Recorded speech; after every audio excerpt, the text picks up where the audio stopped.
Our body position, right, our biomechanics, and to protect ourselves, because some of you are still, you might be feeling it in your arms, okay? You're still using your arms, and that's, look, I'm glad we're doing it now, because ultimately, once, like tomorrow, you'll be starting to really get to grips with it. Day 3, when you come into actually apply manipulation into a structure, it will be all about the legs and the hips, right? So it's about making sure your biomechanics are good and you're using the table, your legs and your hips, okay? The hands and the arms are there to guide you. Secondly, you have to try and think, what is the patient looking at, all right? Because as therapists, we forget that the patient has no real knowledge of anatomy, physiology. They're not sure what's going on. And if I'm trying to can you just shut the door? Is that all right? Because I don't want to listen to that idiot. And if I'm trying to mobilise the thoracics, right?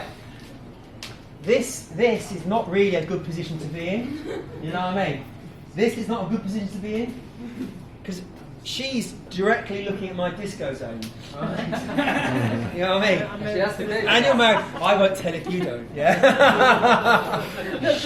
Yeah. Right. And so you have to think as patients what they may be looking at, or feeling is the wrong word, or embarrassing. Well, yeah, don't make it embarrassing. The reason why I say that is because when I was at university, I told this is a true story, I don't know if I told you. There was a girl in the year above me, and every time I went into clinic, I'd let her manipulate my neck every single day. Every day. 3 times a day. 5 times a day. Just crack the fuck out of my neck. Crack. How I did not die, I don't know.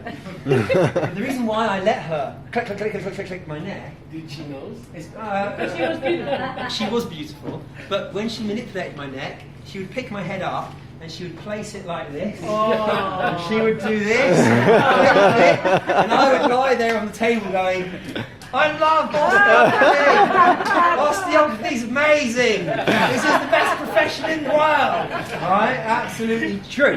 Right? She didn't have a clue, but she's driving a Mercedes. She's very rich. You know what I mean? These patients keep coming back. I don't know what's going on. Yeah, never again.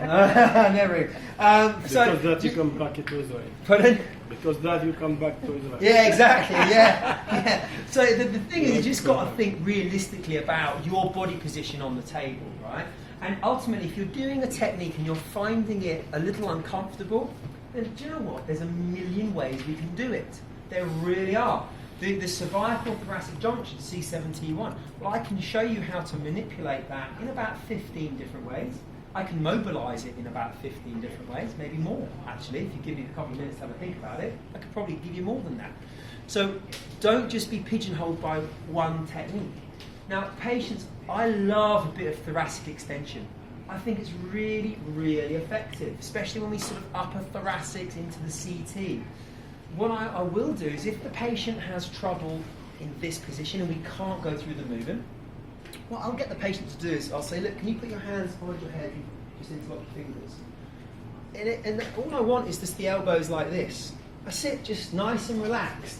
This will allow me to sort of come to the side of the patient, and I'm just going to stabilise. Just relax your body. There we go, nice and relaxed. Then from here, my chest is also going to just push against the shoulder because I've got point of contact, point of contact, point of contact, point of contact. Yeah? I can't get any more stable, right? If I don't have contact with this table, look, this is now arms. Yeah? Here, just let your body go loose. I've got you. Just relax, relax, relax, relax. There we go. And now we can start to create our extension by using this rather than being from the front of the patient, yeah? So from here, I'm now creating extension through the upper T-spine and starting to come into almost CT now, so cervical thoracic, and start to work into the CT structure, yeah? All I'm doing is I'm just palpating the joint line. I'm coming just slightly down, across, and then I'm just guiding up. Yeah? You're noticing I'm using my legs, I'm using my hips, I'm just using her body to do it for me. Yeah? So for example, guys, think about it. Just relax. I'm going to take you through some movements, okay? So from here, remember what we were doing. We are side bending.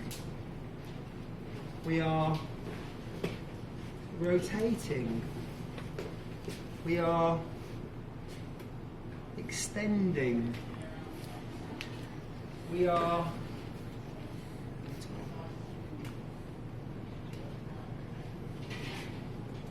reinforcing. Yeah? Just nice and gentle. We are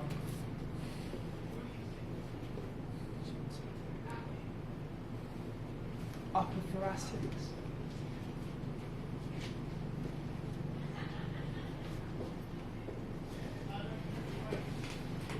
Into upper CT and T-spine. It should be effortless, really. It should be a bit of a dance. I can talk to you and I can be mobilising and working on her thoracics without it really compromising at all. It's nothing to do with my arms, I'm just using my legs to create this sort of J movement, this extension type technique. And we can just flit between the movements as much as we like.